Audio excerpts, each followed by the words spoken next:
Oi gente, decidi gravar esse vídeo depois de 6 meses que tudo aconteceu, porque só agora eu me sinto pronta, eu acho que agora eu consigo falar mais abertamente sobre isso, com tranquilidade, e também agora eu acho que eu consigo ajudar outras mulheres que estejam passando por isso, ou até que vão passar por isso, porque não é um assunto tão falado assim.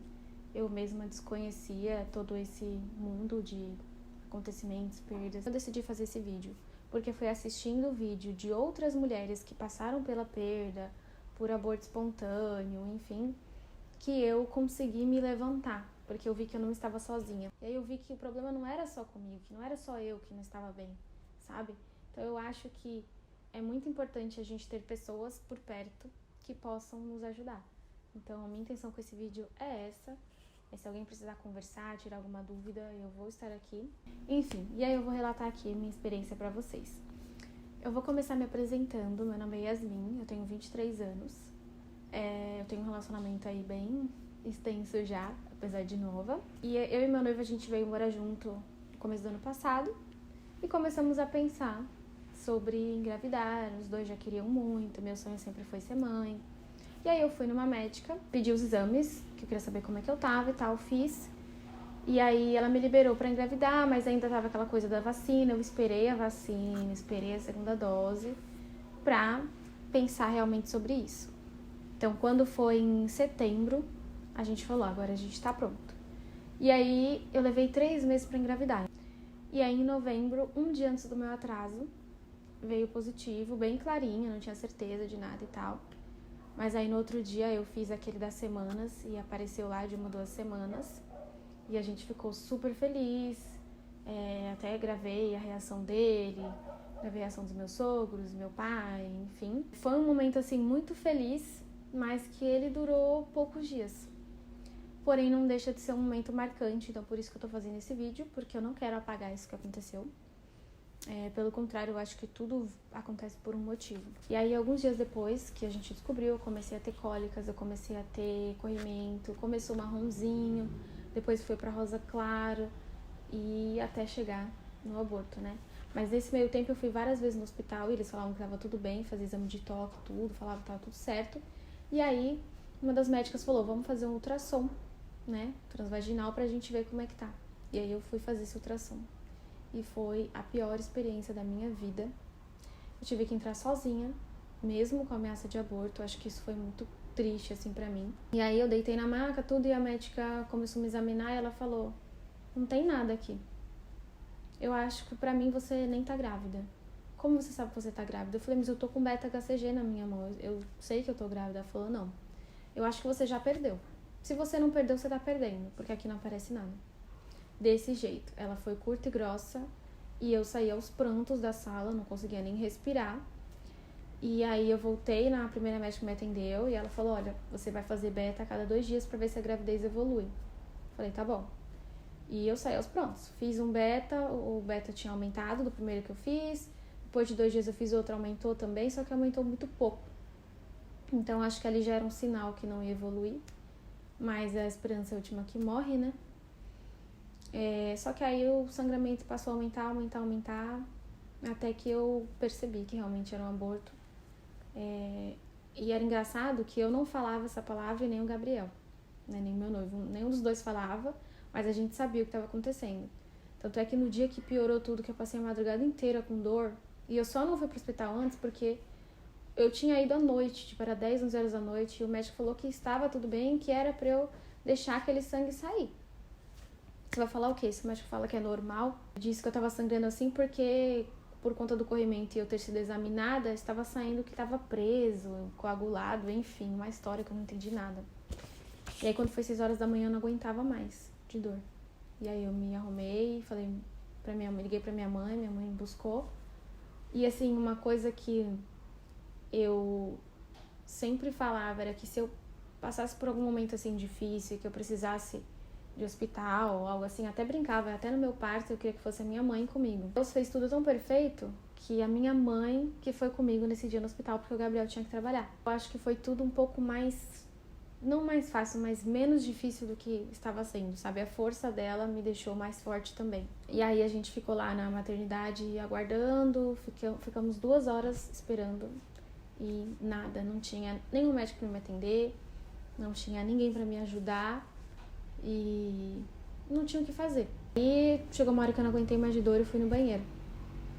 E aí eu falei pra Deus, Deus, faça a tua vontade, porque eu não aguento mais. E aí eu peguei um papel e esperei. Coloquei a mão assim embaixo e esperei. E foi questão de segundos, eu senti assim uma contração, não sei, era uma pressão aqui na barriga. Eu senti que ia sair alguma coisa e aí eu segurei.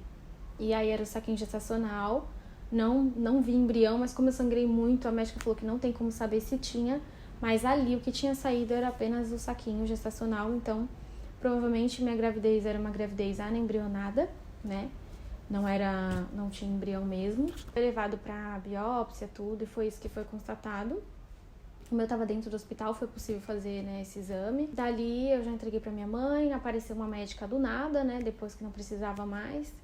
E aí ela me chamou, eu tive que entrar sozinha, ela me examinou.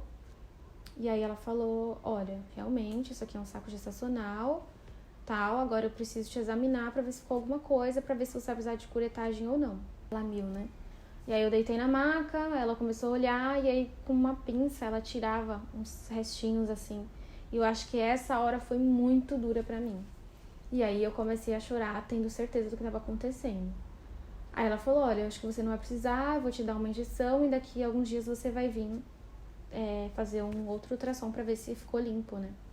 Aí eu tomei essa injeção e essa injeção me fez passar muito mal, assim, gente, foi uma coisa assim surreal, porque era uma injeção pra contrair o útero, então ela contraía o coração também, porque os meus batimentos ficaram muito acelerados. E eu acho que por isso, né, que piorou já o trauma que eu tava passando, o medo, e você vai pra casa sabendo que perdeu um bebê e chega em casa passando mais mal ainda. Começou a me dar muita tontura, eu comecei a... parecia que minha pressão tava caindo e os batimentos muito altos, né, então tava 160 assim, deitada. E claro, que além da injeção, eu estava tendo uma crise de ansiedade, mas eu nunca tinha tido, eu não sabia como era, não tinha noção nenhuma. Eu cheguei no hospital, eles me deram um remédio para desacelerar o coração.